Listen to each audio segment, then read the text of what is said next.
ridiculous. Royal pigs. It's ridiculous. So, where this idea came, cousins. Prabhupada liked cousins, but full of devotees. And you read his letters, he didn't start it with cousins. No. It was always one-on-one preaching confrontation. That was the important point to him. That's what he trained us for. Somebody comes in the door, you talk to him. You don't manage a cousin.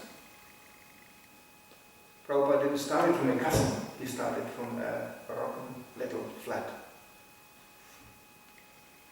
But that was him, the devotee. We all joined because we were personally confronted by somebody.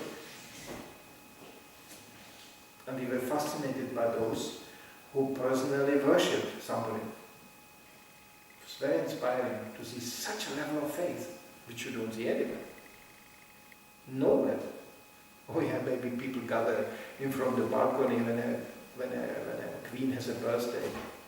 But they actually don't, with the Danish flags, they don't actually cheer up the queen, they cheer up Denmark themselves. That's what they do. We are Danish, we are great, And that lady comes on the balcony and goes, and goes in again. There's nothing to say. It's just we are Danish and we are great, that's all. But that worship is all going on. That devotion to spiritual master, powered by a solid contribution to the preaching mission.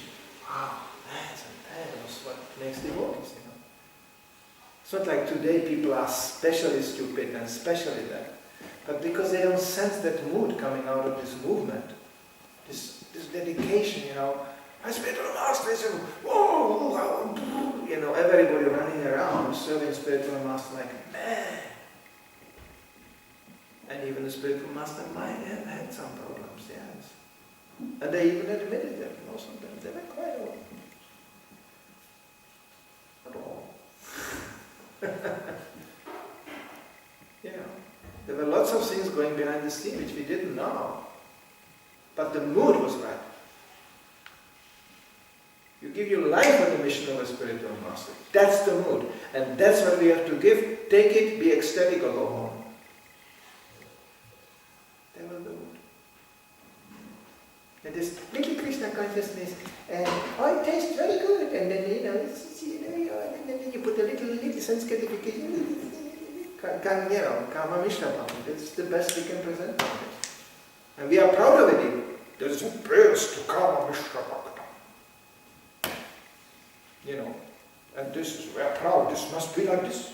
As soon as somebody comes with some kind of preaching of surrendering 100% to the spiritual master and his mission, you'll be criticized, you'll be ostracized, kicked out. What? Fanatic! So that's actually, we have to, that's the historical account we have. Whatever faults, whatever immaturity, whatever, there was enough immaturity, enough faults and enough passion. And you conduct movement with 22, 25 years old people, what do you expect? But there was dedication, there was a surrender. And that's what makes everybody so ecstatic. And it's still here. It's the same thing. It's nothing to do. Whoever wants to have it, he can have it. It's no problem. It's not hidden somewhere or locked up. It's here in broad daylight. It's just a question of taking it. But it requires a Brahminical approach. Somebody who really, sees things from a non-emotional point of view. Because there are many, many frustrated emotions down the road. There are many, many emotional, frustrated people out there. Basically when you hear these black and white scenarios they described, they come only out of the emotional field. When you ask these people, okay, you complain so much about the Zonacharyas, what did they do to you? Oh yes, then there's the records, yes, they did their mistakes. That is accurate. But all in all, just not like they were there were, abuses of humankind, just like that. They woke up in the morning and say, I will level you all out, I am in charge. Not at all. I never got such a personal assistance and care as in the times of Zomacharyas, and I was nothing that special. I was not considered a big, special qualified manager or something like that.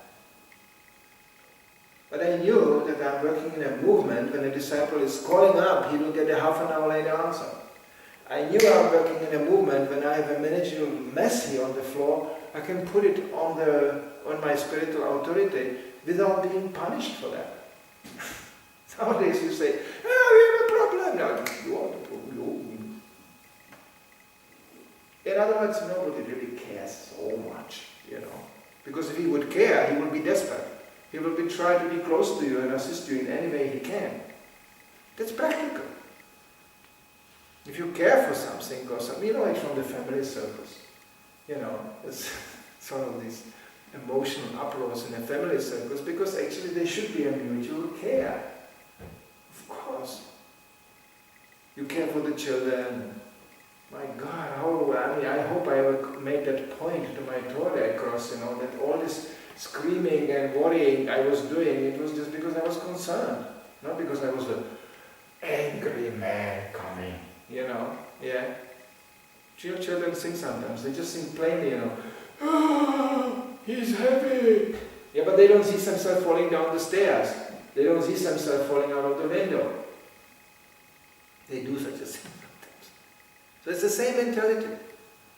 If you go in the past, you cannot stay on the emotional platform, just to be irrational. And there's so much to learn.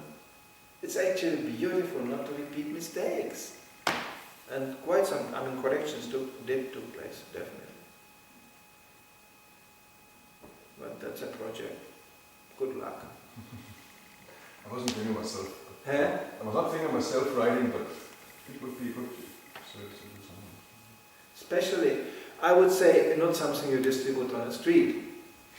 No, but amongst devotees and that. But especially you could say, those who carry more on a certain level of responsibility would be a very instructive and very, very instrumental thing to read. Joy. Srila Prabhupada ki. Jai.